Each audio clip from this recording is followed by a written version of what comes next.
With businesses closing down everywhere and thousands of job losses, this next story is one for the underdogs. There's a pulp mill in British Columbia that was about to go under. It had lost billions of dollars, but the people who worked there weren't about to let anyone kick them out the door. What they did to survive is nothing less than inspirational. Our Carolyn Jarvis tonight with that story.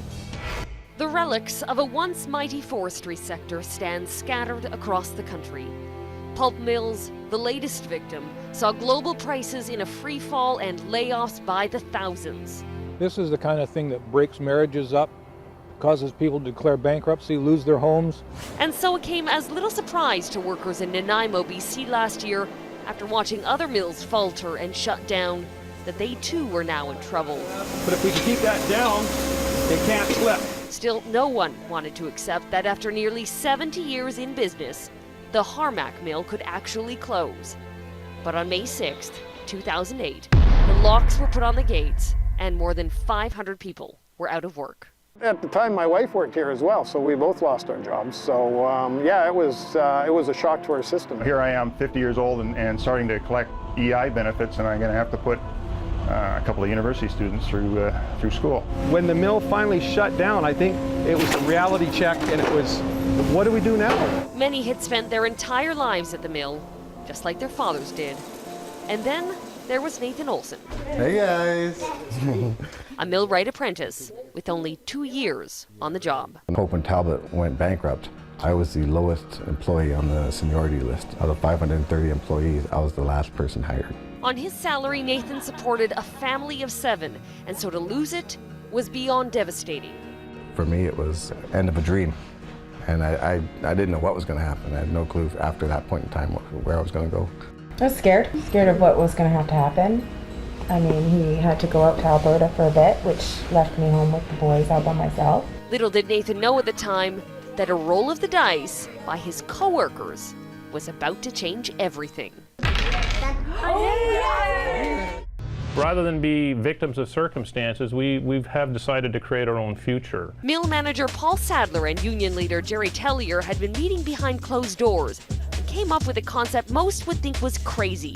They decided the people who knew the mill better than anyone else, the employees, would buy it back. After probably a month of talking about it and looking at all the options, I think it really became clear that, yeah, we can do this. But the move was risky. Every employee would have to buy $25,000 worth of shares, including $10,000 up front. Jerry Tellier held weekly union meetings and saw the worry in the workers' eyes. They were really hoping we could pull this off, but they knew the chances of something like this were far-fetched. And so an employee group was formed, buying up 25% of the company, with the rest going to 3 private investors. Still, they had to convince the creditors their bid was the best. They were really quite interested in selling this business, the site and all the equipment to a salvage company and tear it to pieces. But on July 30th, 2008, a judge saw the promise and the hope these workers held and approved the deal. 2 months later, Harmac reopened its doors and hired back 220 employees.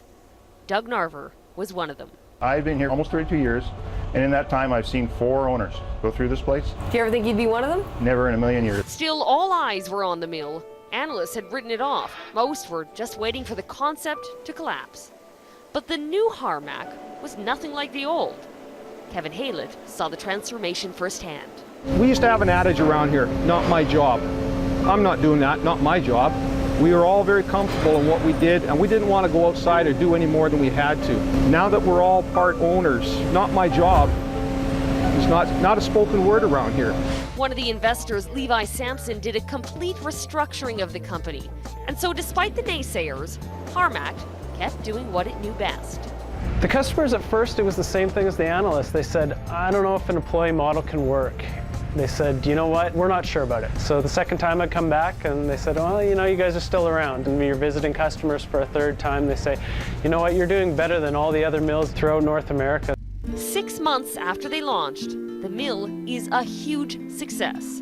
Production is up, costs are down, and now the model people are looking to is the little mill everyone had written off. Pride? Oh, for sure, yeah. I mean, I found myself going around picking up little pieces of garbage and just cleaning up and doing things that probably I, wouldn't do before. But it's yours now. That's right. In fact, the trend seems to be catching on. There was actually another company here in town that said we pulled a Harmac, and it was a small group of... It's a verb now to pull a Harmac? Yeah, so it was nice to hear, and it was a small group of employees that decided to buy their little workshop. Later this year, Harmac plans to open a second production line, hiring back the last 40 people who were laid off last spring. What these workers have pulled off is truly an incredible feat when you think of it.